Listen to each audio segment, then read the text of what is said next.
Hello and welcome to the 2023 OTB Open presented by MVP Disc Sports. We are back in Stockton, California at Swenson Park Golf Course. You're watching the Disc Golf Pro Tour on JomezPro with Nate Sexton and Paul Ulibarri. You know, it's awful roomy in this room. Have you noticed that? We're missing the big guy. Yeah, we are. And, I'd say we couldn't be happier for him in Japan with his bride. Playing well. Yeah, absolutely. I really hope he's playing well. Let's go to this course close up. We got Swenson Park here in Stockton, longest MPO course on tour for 2023. Major change from last year is all kinds of things like hole one, hole two. Yep. Most difficult, handicap number 16 there. Gosh. That's tough. Yeah, we might see some action there. That's always a tough one. The Foxes are out again, people, and they have been willing to grab discs, we've been hearing. I haven't seen it personally. I don't know if we will today, but we've got a heck of a card, as always. Your favorite guy, Simon Lizotte, playing with us today. James Conrad in the group as well. Coming off that incredible JomezPro Open charge that he made up the leaderboard with that amazing 17 under. The Goose himself, really a guy that's, I feel like kind of popped up on the scene in a major way at an OTB Open a couple years back. Maybe the first time we came to Swenson Park. Back to back. He played well last year as well. Yeah, and I'm not surprised in the slightest. Like these big, long, low ceiling courses, perfect for him. Also perfect for a guy like this. Ezra Aderhold, so much power. We're going to have some fun today. Simon, Ezra, big distance. Everyone on the card has huge distance, to be honest, and we're going to see it right off the bat. Hole 1, par 3, 496. No OB to speak of here. I kind of think this is like this hole is a show for the fans. Like, it's not really scary, but you're up there on the stage. I don't mind it, even though it doesn't really have a lot of kind of nuance. You just kind of bomb it out there, but fun for the people to see. It is, but there's also something to, like, when he's up here, you're going to watch these guys throw, and it's going to look like a baby throw. Yeah. I think it still just looks like a natural little hyzer. Flip to flat, scooter right in there, circle's edge. Yeah. I mean, that's definitely where we are at the top level of distance. I mean, certainly 500 is a smooth hyzer at this point. throw a regular in there, you know? Really give the people something. Yeah.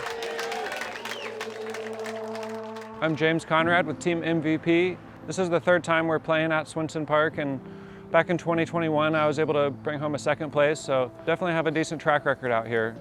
It's a golf course which isn't always my favorite, but they have some beautiful huge oak trees and pretty good mix of like some OB in places where it should be. I think it's a fair, challenging track, and excited to compete here this weekend.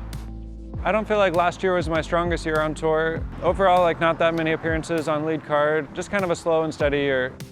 I feel kind of like a veteran on tour now. I guess this is my 8th year on tour, and each year we get feels like a whole new wave of kids like 18, 19, 20 years old that are coming out and proving that they're playing some pretty impressive golf. That's super cool to see. And this year I started out as kind of a little bit more of a roller coaster than I'm used to. In Waco, I felt like I had a chance to win coming down the stretch. Ended up in 6th place. Having that feeling of still thinking you can win coming into the home stretch is a good feeling. And golf's a weird game, you know. We had just moved into our new bus on tour, so I feel like that took a lot more of my mental energy than I was expecting. Jordan and I have really started to feel comfortable in the bus. The last couple tournaments, I feel like that's kind of reflected on my gameplay. It's been fun to play some good golf this last few weeks, and hope to keep that rolling.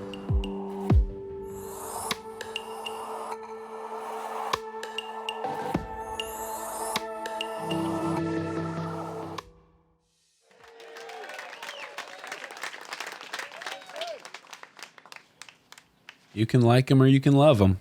We're going to watch him throw right now. And he does go a little regular guy for us. Yeah. Put a little shape on it. He did, and the thing is circle's edge. Pretty easy. Nice Good little shot. angle. Turns it over. He just always looks like he throws so hard, even if he's throwing like a 250-foot shot. He really puts his body into it. This won't look like that. This will look like a smooth little flip up. rides the flat, hit that circle's edge on the right, get a skip. Okay. Yeah. Pretty good start there. Yeah.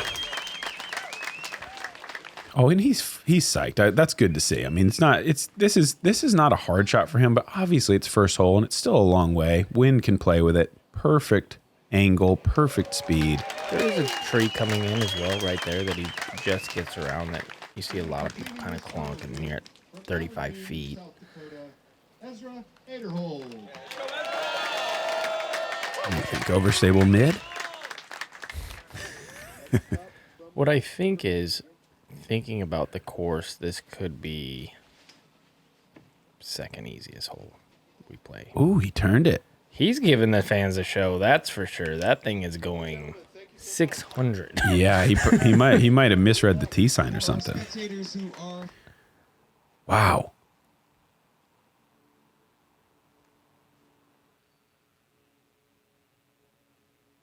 Pretty simple upshot. Kind of the only kind of upshot you can get on hole one. It's either a putt or it's a pretty simple one. Nice.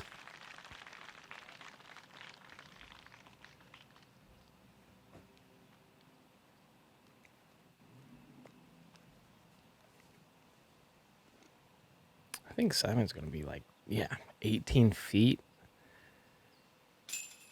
Center. He doesn't like it, but that's like Simon golf. If it's not perfect, it isn't good enough.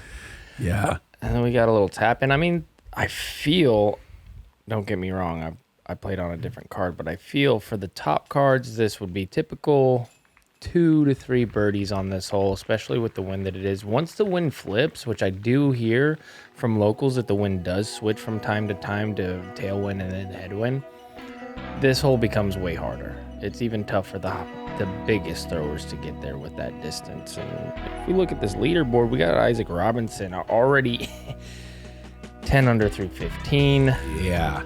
I mean, this is a story that we just seen the whole entire year. Let's go into hole 2.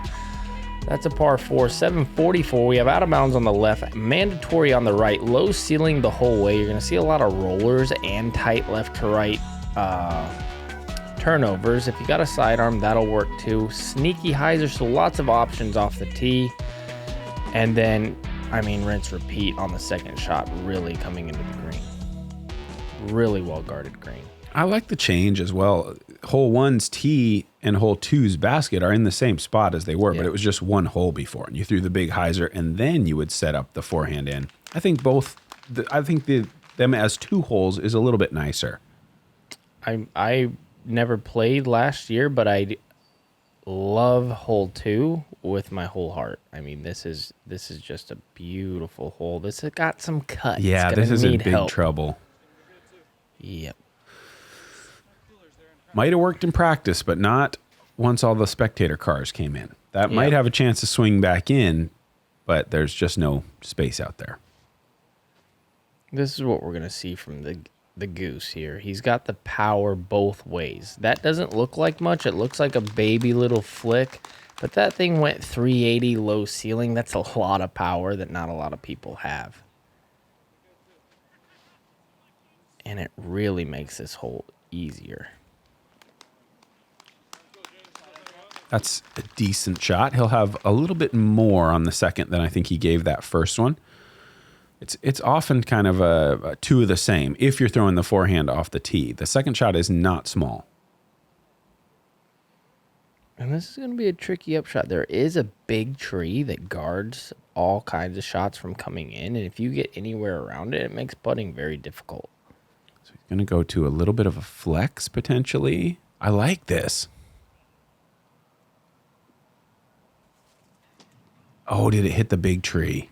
I think that's where you want to be, though, out near the big tree. If you can swing in before it, there's these low branches that'll catch you outside circle 2 short. So swinging it out wide is important. Oh, this might be too wide.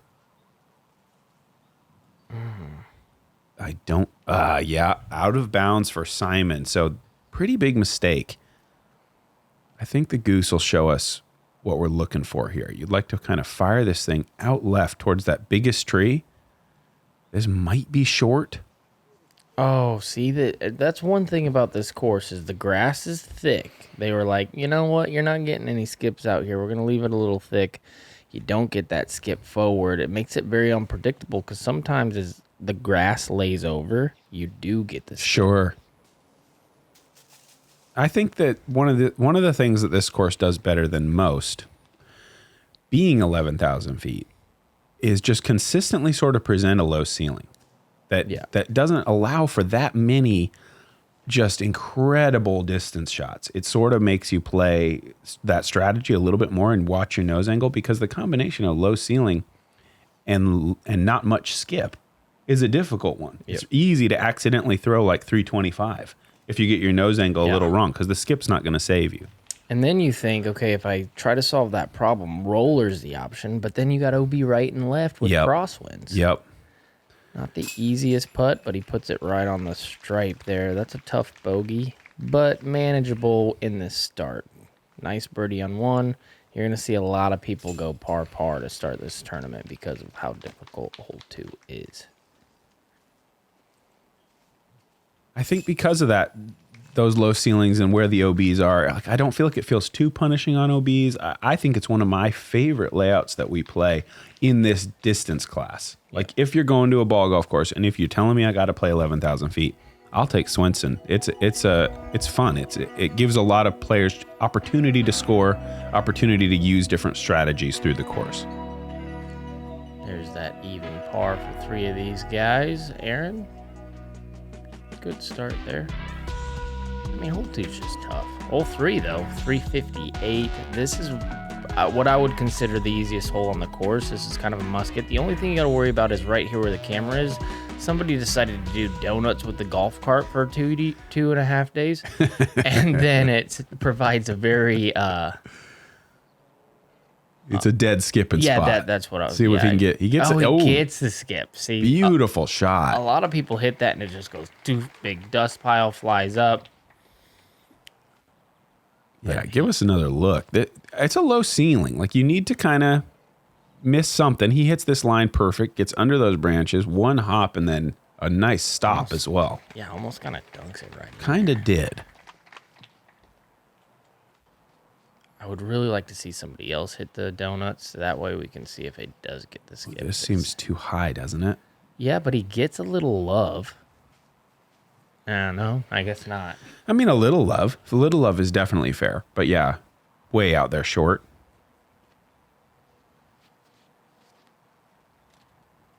Okay, this is going to hit the donuts. These guys don't care. They got more speed than us. I guess. Just powers through. Yeah, when I hit that dirt, it just... Poof. That's what happens. That sound. They're more of a zoo. Mine's like a... Oh, another little ace run. Whatever I said, forget about it. Another ace run. Beautiful. And Simon, I don't think we quite gave him his due. Defending champion Simon. Yeah, that's very in the true. intro. We gotta mention that. He had a huge win here last year. Yeah, we're going to be saying that a lot this year. 4 times we'll be saying it. Yes. Very good putt there from James. James has just been playing fantastic golf over the last month. He could be playing here, but here's what's funny. He could be playing the worst golf possible. Nice little putt there from Simon. And then he just rips a 17 and you're like, oh, this guy's playing pretty good right now. Well, it's funny what an 1100 will do for you, the perception of how you're doing. Yeah. I don't think he would say he's thrilled with his season so far, but I think he would say he's rounding into form. Yeah. Like he's finding his stride now.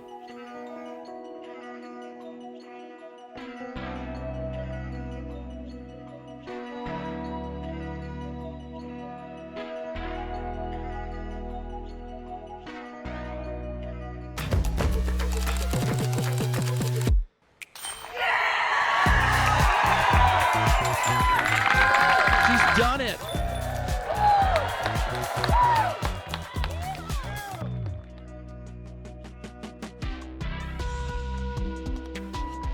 Big Daddy par 5 on number 4, 1,171 feet with the mandatory early. So you kind of have to go through the trees to start. I think roller is a great play, low backhand or low forehand, but if the wind is up, that might influence your decision.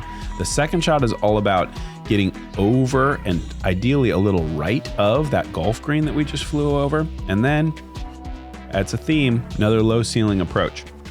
Trying to push your way all the way back and up that little rise, and there's a really nice big tree right before the green. Beautiful tree that's difficult to get past. Here's that roller. This angle just looks absolutely amazing. That's a horrible little root it hit. But in the end, it's going to waste a little time going backwards, but he's happy with that, I think. Yeah, I think that took a good 100 feet off of it with that terrible hop there.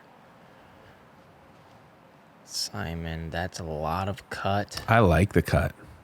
Oh, this is just... Oh, no. Again, man, you would really like to see it get out from under there because the next shot is way to the right. And if you're Simon, you're definitely going skyward if you had the option. He's not going to have that option from there, I don't think. This is heavy cut. It might be... Oh, don't hit the fence. Yeah, that's not a great spot.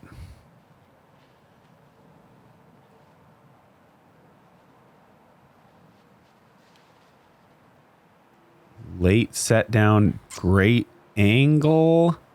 Smoked. The bell of the ball. Oh, come on. Why does it do that to me? I keep thinking we've got one. That's still good, though. I still think that might be the best shot in the group. Got a lot of distance. Okay, so he can kind of... man of the people. Even the people who didn't pay for tickets. He's going to go ahead and put his disc out over the road, give them a little shot of the action. Through the rocks. Yeah, that's fine. That's a happy spot to be in, too. Absolutely. Anything past this big tree that you were talking about right there, if you have any air to work with, you're doing the happy dance. This is cutting, but I just never know with these guys because they have so much power. If I threw a disc like that, I'd be rolling into that car on the left, but this is going to hit the freaking golf cart. That is so much. That's so good. I mean, the more right you can get, the better, because that low ceiling just becomes so much more manageable, or you even open up some opportunities to go over the top if you get in close enough. No. What? This is a lot of cut. Oh, but it flips up. It's a flippy disc. Very. Oh, that's a heat. Okay, I know what this is. What did that even hit? That just jumped up in the air off nothing. Oh, there's one of those little foxes. There's a little fox over there. There we go. That might be the best position I've ever seen in 2. Really? Where he just got to. Maybe we're about to see even better. Well, the goose went last. Yeah. So it wasn't as bad as... Yeah, these are all pristine. Oh, yeah.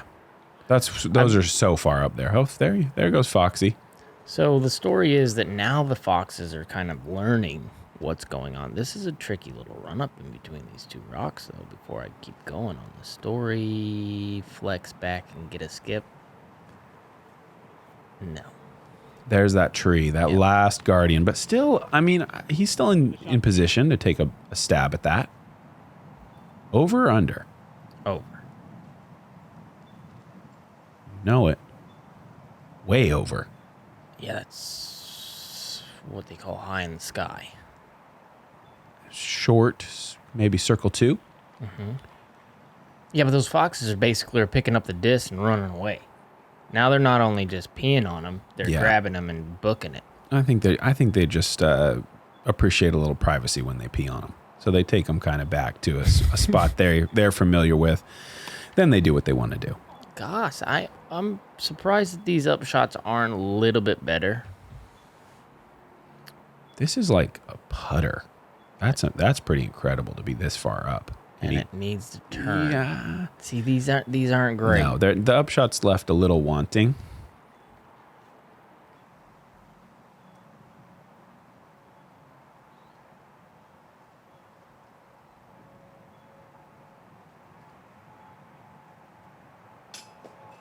Just high for Goose.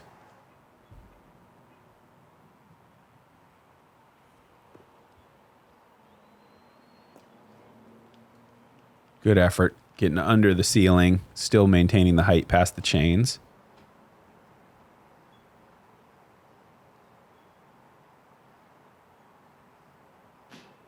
Ooh, this could be gone. Uh-oh. Not terrible. If that flips up on its top, it's running down the hill. Pretty far. Oh, it's pretty far, but it could have been even worse if it ran down that hill. But it's bad enough. It was bad enough to matter.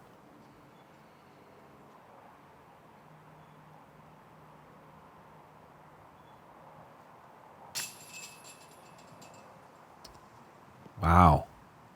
From the best drives we've ever seen to 1 over on the hole. Yeah.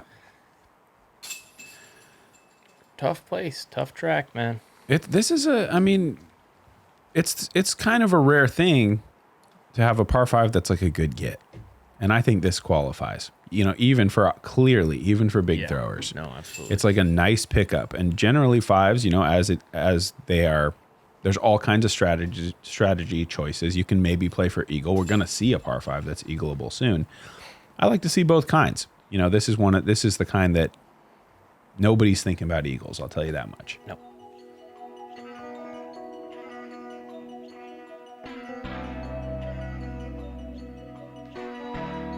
Well, the bar was set early there. Chandler Kramer in with a 9 under. Fantastic score.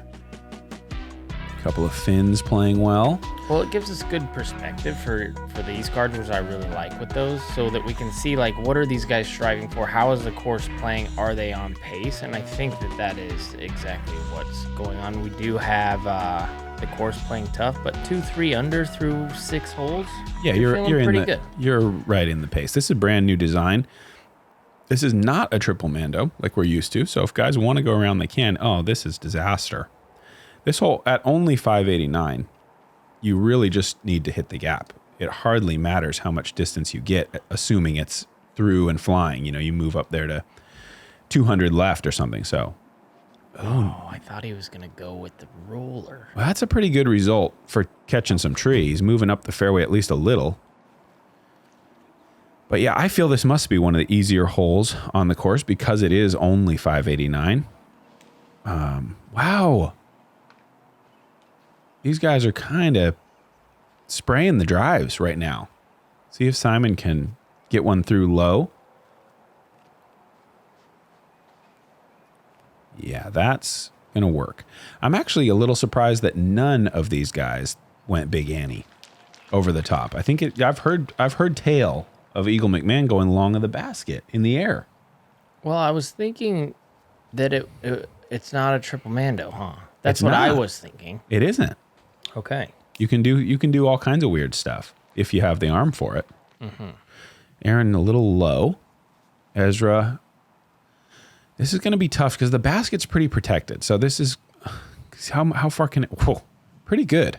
He's going to have circle 2. That's really nice. You see all those trees. It's hard to push in under that ceiling from so far back. Looks like we got one stuck in a tree. Yeah, I'm trying to get a fair lie for James. James has got some fresh kicks today. He's got fresh, minty fresh, up and down. And this is low ceiling. You just got a couple of those trees to miss right there. And that's okay. This is a hole where you want to be close. That's not okay. It really kind of got scooting. And there's some really bad putting angles here as well. There's some like really hard 22 footers available for you on the right side. Great drive here. Easiest birdie ever. If you just put it through the gap with some heat like Simon did, you're unlikely to have much more stopping you.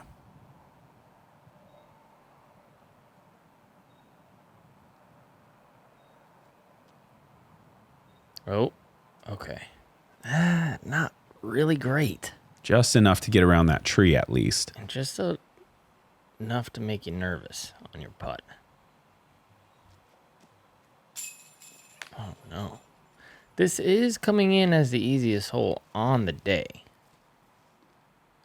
So it has some... We're struggling. We're struggling. Yes. It has some OB, but...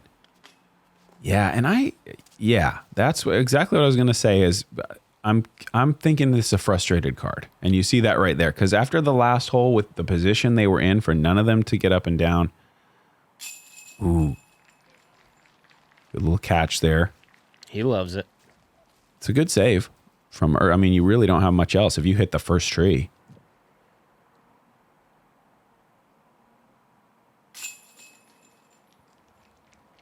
Par's bogey here. Feels like that, without a doubt.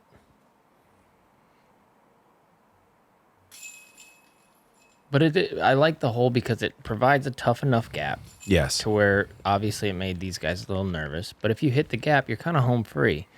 But then when you're coming into the green, it's quick. We saw James kind of scoot right off of there very fast. And at one point, he was 3 inches from the hole. So yeah, I think that one was a good hole. Can Isaac get one more coming in? Set the bar. All right, here is that eagleable par 5 I was teasing you guys with. Hole 6, 1,006 feet. A little bit of a gap off the tee, but it's not that intimidating. You can go big backhand. You can take a roller around the outside.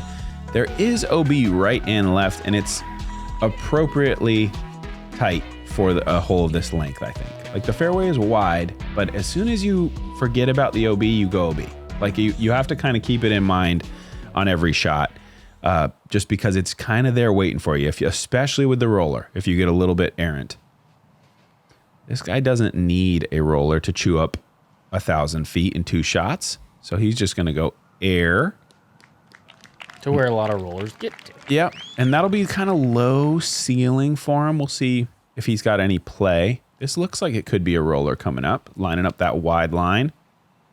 I'll tell you one thing about Aaron is... I think, is this in danger of OB? I don't think so. I think it's going to be close over there, but yeah. that is really far and just absolutely fantastic. But his disc keeps going backwards. I don't like that. Yeah. I saw Aaron throw the farthest roller I've ever seen on a golf course. What is the course that we played a few years ago for the finals in Florida? Yeah, New World? Yep, New World. He threw on that one of those par 5s, he threw it like 780 feet. Oh my gosh. James with a big one, but kind of into the trees over there. Low ceiling, like you were talking about. Doesn't matter where you land. If you're not perfectly down the fairway, you're going to have that low ceiling. It provides crazy angles. It's either low ceiling or it's this big high anhyzer or big hyzer like we saw Simon kind of getting over those trees. And right behind the basket on this one, like it maybe edge of circle, there is out of bounds. It's kind of got this little uphill green up high on a mound. But if you do let it get away from you and go long, there is OB waiting for you back there. Should be a pretty manageable up and down for the birdie from there. You think? I think you might be a little low ceiling over there. Like, because I was close to that. Ooh, little mishap there with the foot. It looked like there's Simon. Sorry about that. I got to call you out, though. That's my job. It's short of the short stuff there. Yeah, Goose was a little closer to that OB than I thought, but a good 20 feet. Oh.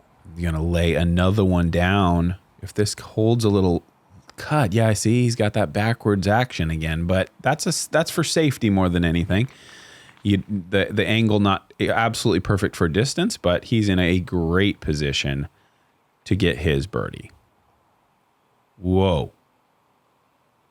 So low ceiling. Holy cow. He had to go a foot off the ground there and was not able to get much distance. This is going to be a tough shot.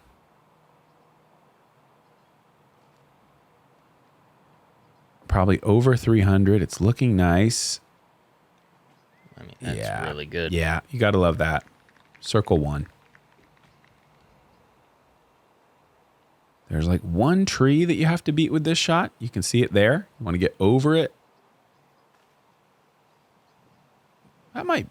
It's hard to tell. That might have been a positive thing for him to hit and stop. I can't tell exactly how short he is of the basket. It looked like it started dancing backwards, so I don't know. Hopefully it sat. That's another textbook way to play a hole right there. Pretty easy. You were right. Yeah, and look at how easy it is for Goose with the two nice rollers. Not quite eagle territory, but you can count on a birdie. Yeah, you can always strive to be an eagle, but really deep down inside you're a goose. Yeah. You know? Yeah. Which is probably... It's okay. Which is a very muscular bird, you know? Oh boy. So that was where his upshot rolled to? Did you notice Yeah, that? brutal. Okay, I retract my statement. Clearly a negative that he hit that tree. Oh, man. One thing about these baskets I've noticed is lower down on the basket, the skinnier it is. So you really need the touch coming into this style of basket. Or high. Middle's always good. Yeah, I like middle myself. But if you're low with that hyzer, a lot of those are pushing out to the right on this style because it's skinnier as it comes down to the basket. Tough par. This is a tough par because it feels like the easiest hole. Yeah. Besides the previous one. I mean, it feels as easy as it to me. Yeah. They feel very similar. It's like, don't get messed up in the trees, you'll get a birdie. But if you kind of get out somewhere weird, you don't need a lot of distance on any of the shots, although 1,000 feet always does tempt you to try to do something special. That's kind of the trap that I think that hole sets for you, is like, show us 600, show it to us. And then all of a sudden you're under the trees and you're walking away with par. Well, according to the statistics, it's the 16th most difficult, which makes a little sense. I mean, we'll see as we move forward. This one isn't going to be the easiest hole. No, you got the OB on the right side, the elevated basket, just the subtle upslope right before the green for a forehand thrower. I'm not seeing very much skip. So you throw this shot that you think is going to be perfect and you end up with a lot of like 30 footers. We'll see the backhand guys try to kind of cut over the corner of that water, but all those reeds are out of bounds. Simon a little bit extra safe here, and he'll have a tester putt for sure from outside the circle on the tall basket. That's the collection area right there for all shots. Everything lands about that 33, 35, 40 foot range. Because you got to be worried about the OB. Oh, well, yeah, without a doubt. Goose has got a lot of juice. Can he clear it all? Yes, he can. Can he get an open putt? Yes, he can. Being right behind that tree, it's pretty much over for you.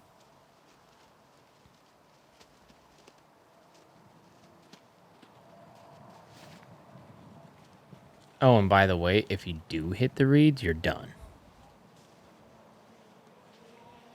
Oh, did he get some love? No.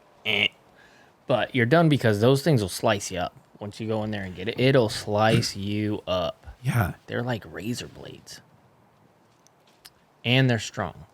So the branches above and those, see how there's just no chance? And above, though, those trees above, the branches that hang down, if you hit those, they're tough. This is kind of got to go. Should be fine for the bogey. Are those the circle's edge flags that I'm seeing, though? I think those might be bullseye flags. Okay. Okay, yeah, you're correct. Then he's just fine. They were looking like they were shining in the sun a different color. I was very worried. We probably could go with more different colors than red and orange. Oh, there's that low right that I'm talking about. That almost more than half the disc is over the cylinder. Yeah. But it sneaks through. If that's high. Yeah, sure. Then it has chains to spin in. Yeah. Strong side for a righty. But I've seen a lot of people this week miss on that low side, not making the correction of aiming high. Well, a lot of it's scary because the higher you aim, it's not really what we do. Higher it's going to go if you miss, especially here. Couple bogues, or up R, and then a birdie. I feel like that's typical here. I think that this is a really, really tricky hole in the fact that it baits you into going over the reeds. It's like, hey, you did it in practice. This is an easy thing. Then all of a sudden the wind's like, I'm going to tilt you just a little bit. You hit the top of the reeds. Normally a really good shot anywhere else in the world. And then this guy right here is waving the red flag in your face. I think it's a fantastic hole. Just the subtlety of the difficulty that you just don't think it's going to be difficult at all. Everyone on that tee is like, oh, birdie, finally, here we go. And then before you know it, it'll bite you. This one you kind of feel like is going to bite you. You don't really think maybe that I'll just get a birdie here. It's 828 feet, super tight drive, low ceiling almost the entire way, and then sand trap OB or hazard and golf green OB. So you got to push past all that. And even with a great drive, you're looking at over 300 with all that late out of bounds. It's a pretty special birdie if you can get it.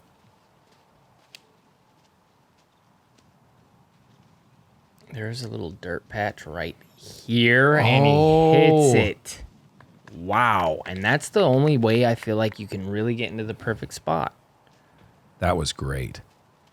But it's funny because all drives kind of land in that spot if it's low enough. Like, watch this. This is going to be pretty close to hitting that. It does too, but it gets the tree. Yeah. I noticed because some of mine just weren't skipping, and then I'm watching other people, and they're just like, zing. What is happening up there? Ooh, I like seeing this. Wants the cut. Bad bounce early. Kind of got him turned over. So he's not going to love that. Ooh, he's really not going to love that spot. Backhand looks to be pretty tricky from there. Right next to the big tree trunk.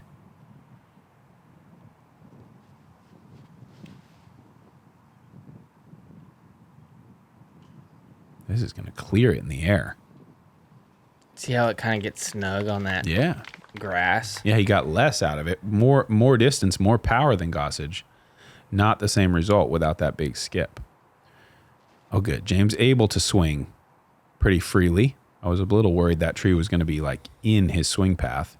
And that's a really good spot to be from where he ended up, because this is just a tough one. Coming through, like this, Simon's uber aggressive. I have to imagine that he is going to be trying to throw it on that green on the right and then skip, but he's not. He's trying to go over the bunker, and that's just a big no-no.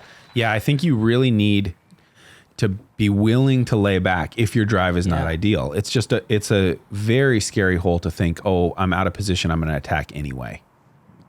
Like even this one. Could be in trouble with the golf green potentially. Oh no, plenty. Got to his edge. But if that lands flat, could be pretty tough. That's a great shot at the end of the day, though. He gets over the golf green. He knows his disc well, gets to the angle he needed. Out of all the golf that I saw this week, that's by far the closest that I've even seen. This thing is so guarded. And it's 828. I mean, if there weren't 100 trees, that would still be kind of a tough get. Okay, now his shot looks so bad. It was terrible. That's what I was saying. I mean, he put it on the golf green. He got lucky. No, he didn't. I mean, he did take 2 super skips to get there. So Simon in the hazard, taking the penalty, but playing it where it lies. Good effort and a good stop right behind the basket. This for birdie from Ezra. First birdie of the round. There you go. Cancel that bogey right out. You know, it's kind of nice. It's not nice, but it puts more perspective for me seeing other people play this course, because I feel like if you can just bomb, then you can just turn this course into a pitch and putt, and that's not the case. This, like you were saying, it's well designed, and it's designed in a way that you have to still throw golf shots. You can't just look to the sky. Yes. Now, mind you, there are easier holes, like hole 1. That's just a chipper for. And there should be. I mean, the guys with those skills deserve to reap rewards, but you don't want to design that exclusively rewards that skill set. And I think this place is a nice mix, because there certainly are some holes coming up that are going to allow these guys to push 600. 600? I think so. Probably not this one. You can go pretty big here, but not huge. This is a beautiful hole and a tricky hole. It's got some OB that you have to clear early. I think the best play, if you have it, is sort of like a forced over backhand with a little bit of stability, where you're going to swing it hard right and then count on this fade back into the fairway to set you up for a forehand or a mid-range potentially across to that elevated basket. Here that shot is, but it's not enough. He needs that higher and more Anheuser. That's going to be, I believe, safe, but I would say 420 feet to the green. And he is a guy that might consider attacking from there, but it's a long way. And this is the same mistake. It's still good, but it's not as good as he'd like. I think you'd like to see the thing hang on to the right longer. But I think he's still in birdie range over there. Big forehand, perhaps. Pretty open from that area. Is that going to hold? I'm curious to see if they're going to go with the big Anheuser in there, or like you said, big forehand. That's a risky move. There's a Guardian on the left coming with this big forehand as well. Coming into the green. See if Simon can show us an aggressive line. Not really. I think all of them, maybe a little wind up, all of them kind of erring on the side of safety just a little bit, which who could blame them? I mean, you don't want to sling one out of bounds. So they all, I think, a little less commitment than they had in their minds would be my guess. Okay, it is the blue guy. So he's going over from here, and this is really far.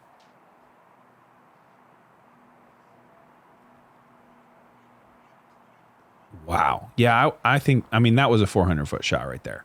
Yep. Fantastic. Well, let's see if these guys, they played semi-safe off the tee, but now they go uber aggressive. Like, I in my mind, I don't think any of these guys are just going to be like, I'm going to just lay it up over here and take my par. Well, there's really no OB on the other side. So, you know, you might as well, if you have any kind of, and I mean, look, he's actually in a great spot, especially with his forehand. I think they all would have liked to be a little closer, but does it push? It doesn't. That's a big mistake. Missed his line out of the hand, got blown up, and finds the water. Ooh, James going all hyzer. Looks like got to sneak it in between of that dead branch and the fairway to the left. He does that very well, and this is gonna work out good. Wow.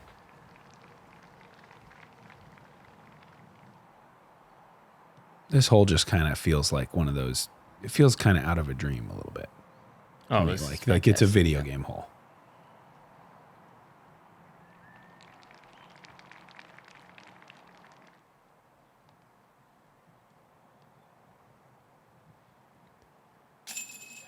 Very good. Yeah, definitely the hole I would pick on the course where I'd be like, it's my favorite, man. Yeah, like if you could only show people one drone flight, this might be a good one. Anything that has out of bounds, a high rise. Oh, not that high, buddy. A high rise, water. And I just love the design choice of just right. Oh, goose. That putter's not happy.